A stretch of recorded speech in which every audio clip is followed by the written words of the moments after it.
desiring something or wanting something, it has to be something that hasn't been fulfilled yet.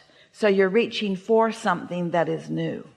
And we want to say in a way that you can really hear it, that it's a steady attention to something that causes it to come and then keeps it coming. So there are only two reasons that something would come and then go. Either it came and you were satisfied, and so you were focused upon other things and took your attention from it, or you were focusing in opposition of it. And usually that's what happens with people, is that they think that the subject of money or the subject of prosperity is just one subject, when really it is two. Every subject is two subjects. It's like a stick that you pick up, and on one end of it is wanted, and on the other end of it is the absence of wanted. So sometimes people think that they're focused upon what they want, when actually they are focused upon its absence, or they're worried about its absence. And so they're creating a momentum of resistance that makes it hard to come, and it makes it hard to stay after it has come.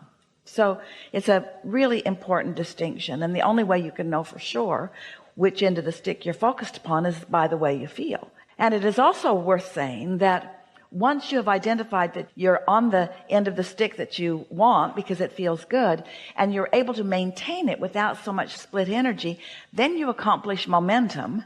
And once the momentum is strong enough, now you've got a really influential point of attraction going, where it just has to come to you. For it to be otherwise would be completely illogical. Does that make sense to you? Yes. Sometimes people will say, well, there are lots of examples. A mother will say to her child, "Don't you know I love you?" And in that moment, there's no love.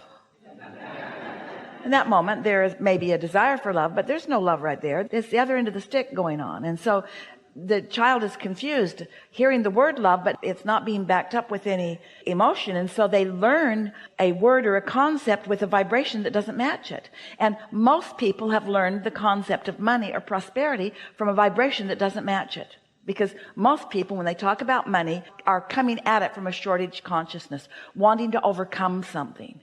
Well, you can't overcome what you're wanting to overcome. You're just adding momentum to it, and its influence is overcoming you. Does that make sense? Yes. So do you want to ask something more specific now that we have a basis here? So it does happen that my experience sounds just exactly like what you're talking about, that I wanted it, and it came in abundance, and then I became worried that it wouldn't be there, and therefore it went away. Yeah. It seems pretty logical now, doesn't it? It totally now, totally. So how to swing that back the other way? It naturally swings back, because when you know what you don't want, you know what you do want. And so it really is a matter of knowing where you want your focus to be, and then knowing what it feels like when your focus is really there in a solid way. So it is as simple as talking more about what you do want and less about what you don't want, and not panicking when you feel worry, but feeling knowledgeable. In other words, oh, this emotion means I'm doing that thing I do, where I'm actually confused about which end of the stick I'm focusing upon. Jerry used to talk about, he was a really good mentor to a lot of people, and a sort of financial guidance counselor to people. Esther still gets letters from people that knew Jerry when they were teenagers, who are now really thriving from the principles that he helped them to understand so many years ago. And he used to tell the story of how sometimes people who were in a situation where they had had some prosperity, and so they had a home, maybe two, and some cars and a boat, and he went down the list of things, and he described how he would see them. First the boat would go, and then the cable television, and then the things that were less necessary, and then this car. And it bothered him that they almost all seemed like they had to lose all of it before they started bouncing back. And he asked us, it was really a big question that he came to us with right from the beginning. Why is that? Why does it all seem like it has to go before the bounce back takes place? And we explained, because of the dread of more going, from the feeling of guardedness, the first thing going made them know it could happen, and then they stood in guardedness about the rest. And guardedness is that attention to what is not wanted. And so there are a lot of things that you could do to try to make it swing back, but we don't recommend any of them, because we know that your natural life causes you to naturally desire, and that when you've experienced contrast, that the desire is born right out of it, and that your vortex has more prosperity now than it ever has. I'm going to tell you another story, because this is the basis of what we're going to say to you next, and then we're going to give you everything we've got on this, which isn't much and doesn't need to be, because it's simple. A man was talking to us one day in his 60s. He had just lost everything, and he was worried, to say the least. Pressed is a better description, and finding a hard time imagining getting it back, because in his description to us, he had spent his whole lifetime getting there, and now it didn't feel to him like he could just start over again. And we said to him, but you're not understanding what your true power is, what your true leverage is, or what your true assets are. You're not understanding that with everything that you lived and everything that you asked for, that you've got a vibrational currency going on, and that this big contrast where you've lost it all has caused a big bounce of desire that is active and vibrationally wanting to influence you back into its fold. It's not about starting over, because you're not starting over vibrationally. And since vibration is the name of this game always, and since the vibration now is bigger and more robust, and you've got more non-physical energy in on it than you ever have before, your probability of financial success is greater now than it has ever been. But you've got to stop looking at where you are, which brings us to the most important part of this conversation that we're having all day here today, that we haven't said yet, that we really want to say. And that is, you know what messes up what you call your future manifestations and what we call your current vibration and readiness to perform for you? You're focusing upon what you think is. Your attention to what is, as it consumes you and influences your vibration to be about what is, prevents you from allowing what really is to come out of the vortex and into your bank. Does that make sense to you? It does. And it's because you're all mixed up on what's real. You think that reality is this furthest most manifestation, and we say that's old news. That's like gum that the flavor's all been chewed out of. That's not where you want to put your attention. That just doesn't matter. What is doesn't matter. But what's bounced out of what is, now this matters. This is where it all is. This is where the energy that creates worlds is focused. This is where your inner being is focused. This is where all the cooperative components have already been gathered. You just have to figure out how to be one of those cooperative components, which means you got to figure out how to stop worrying, which means you've got to stop letting what you think really is be less important to you by putting your attention somewhere else. So when we say, not a good idea to think about that, you say, okay, I won't think about that thing that I'm thinking about. I'm not going to think about that thing that I'm thinking about anymore, because thinking about it isn't good, and I'm not going to think about it, but I'm thinking about it, because you're thinking about that thing that you don't want to think about. So you got to think about something else. And often when you pick up the stick and you want to think about this end, you're thinking about that end, then you need to pick up a different stick, because that stick already has enough influence going on that it's more difficult for you to find your alignment. Now, when you hear this, it's going to make all the difference in the world for you, all of you. Any of you have anything that you want, just stay with us for a little bit, because this is how it is.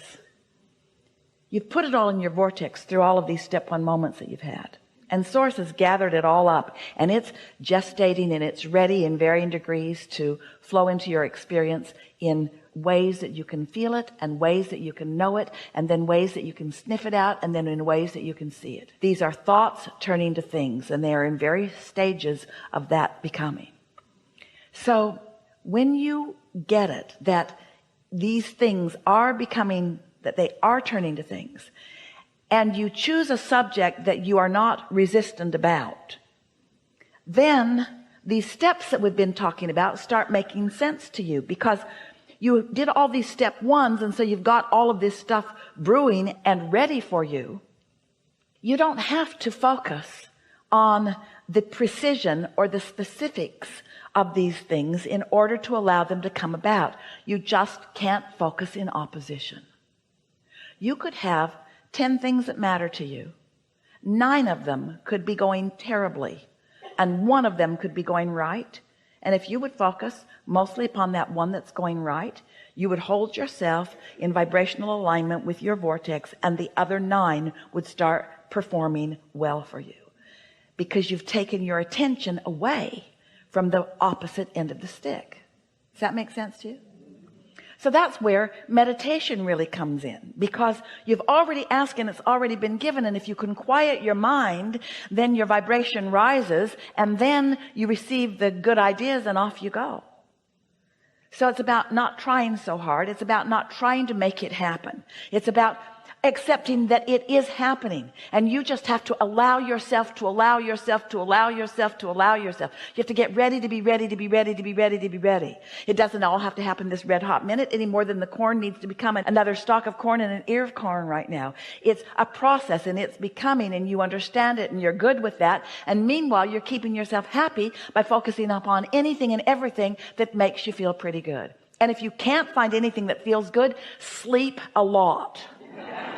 If you can't find anything that feels good, then do anything you can that distracts you from it. We know there are things that feel better than others. Imagine the cork bobbing on the surface of the water. That's in the vortex. That's pure positive energy. Now you can hold it under the water artificially, unnaturally. That's what negative emotion is. But when you let go, it's going to bob back up. And so when you said, how do you get it flipped the other way? It is flipping. It wants to flip. Your inner being is influencing it to flip. It's already flipped. It's already flipped. The energy's already flipped.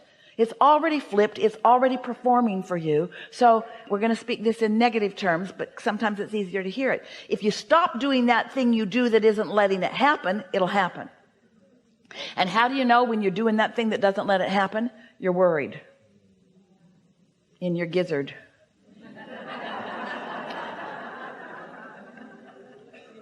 Helpful? Yes, definitely. Something more? I don't think so. But I want to say I knew that you would pick me. I know things in my life. I knew you would pick me, and I knew I would be here. So this is a good thing to milk, to focus on. So you know how you knew that, and then it happened. There's a whole lot of abundance that we are knowing that is happening too. So this is what we meant earlier. When you notice the correlation between how something felt and what manifests, then you know that all things are that way. All things are that way. So how do you think you knew that? Esther didn't send you a note. Somebody somewhere did. You didn't get to pay extra. So how did you know? Something told me. We demand to know. Something. The universe told me. So you think that your vortex has knowledge about things that you have not yet seen. And you apparently have the ability to hear some of it. It's just a matter of more readiness to hear more of it. But on those subjects that you're stubborn, leave them alone. Don't try to hear on the subjects that you're stubborn on. Why? Because you'll convince yourself you're not good at hearing. And you are good at hearing. You're just better at some things than others because of the momentum that you've got going on. So listen for the things you can hear and revel in it every time. And acknowledge, oh, I see how that happened. Ah, that's information I needed, and there it was at the perfect time. There it was. It's happening all around you until you convince yourself that you can be or do or have anything, because you can. You can.